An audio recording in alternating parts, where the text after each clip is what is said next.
Ini ada pertanyaan dari jemaah, Ustaz, bagaimana sekiranya saya ya tidak tahu membaca bacaan sholat dan belum tahu ngaji, dan saya ingin sholat, bolehkah saya sholat? Ya, maka ulama mengatakan boleh sambil dia belajar. Ya.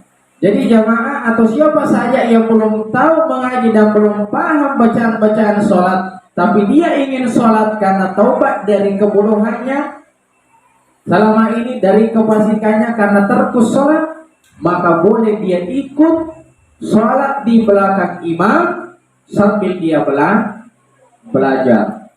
Tapi jangan bodoh terus, ikut terus tidak belajar. Harus juga belajar ngaji supaya tahu apa yang kita baca. Ya, karena ada ulama yang mengatakan bacaannya imam itu sebenarnya bacaannya juga makmum. Pahalanya imam itu insya Allah juga menjadi pahala makmum. Yang menjadi muskilah iskal itu adalah dosanya imam ditanggung sendiri. Makanya yang jadi imam itu bahaya. Iya.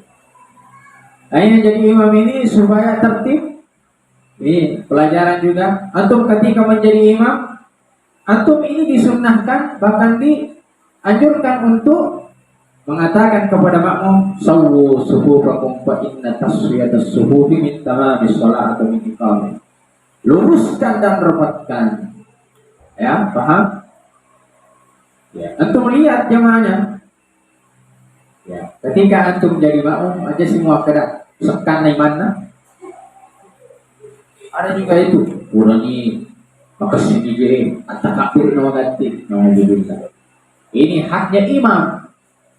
Ya, kalau dia mau berlama-lamaan kemudian baru takbir, itu haknya dia imam. Innama ju'ilal imamu liyutama bi. Itu haknya, bukan urusan kita mau berlama-lama. Bahkan saya punya teman dulu itu, ya mungkin kajiannya di situ dia berjalan dari ke kiri ke kanan ke kiri untuk melihat kondisi jamaah apakah dia sudah rapat atau tidak. Ya, ini dalam perkara sholat.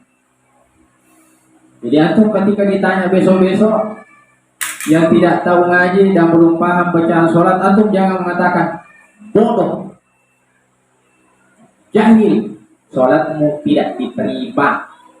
Ini makin buat masalah.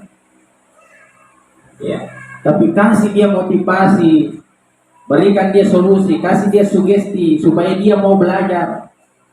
Sampaikan fuqaha atau fatwa fuqaha, ulama. Ya, kalaupun nanti kita juga akan dapatkan fatwa yang mengatakan tidak perlu dia dulu sholat, biarlah dulu dia belajar sholat supaya dia tahu akan sholat itu. Ya, tidak lepas masalah fikih. Ya, karena tidak ijma ulama masalah orang yang tidak tahu ngaji dan orang yang belum paham bacaan sholat. Ada yang mengatakan tidak wajib dulu dia sholat, harus dia belajar dulu. Ada yang mengatakan tidak, harus dia ikut sama imam.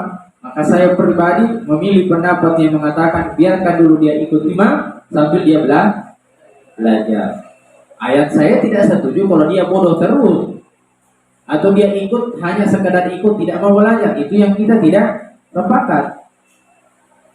Ayo dong.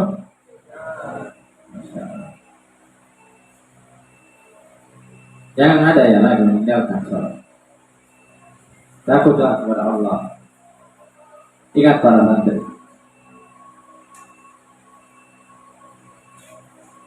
Karena mungkin ketidakpahaman kita, banyak yang lebih berbangga-bangga meninggalkan sholat, tapi malu dalam perkara-perkara yang lain. Sekiranya kita diberikan dua pilihan dan harus memilih salah satu dari dua pilihan itu, atau dari salah satu dua pilihan tersebut, antara melakukan pencurian dan meninggalkan sholat, mana yang pilih? Mencuri. Kalau mencuri itu tidak sampai mengeluarkan kita dari Islam. Ada orang yang lebih malu ketahuan mencuri daripada ketahuan tidak sholat. Pada hukumnya, ya, walaupun sama-sama syariat Allah, tapi di sisi Allah dosanya lebih besar orang yang meninggalkan sholat daripada orang yang mencuri.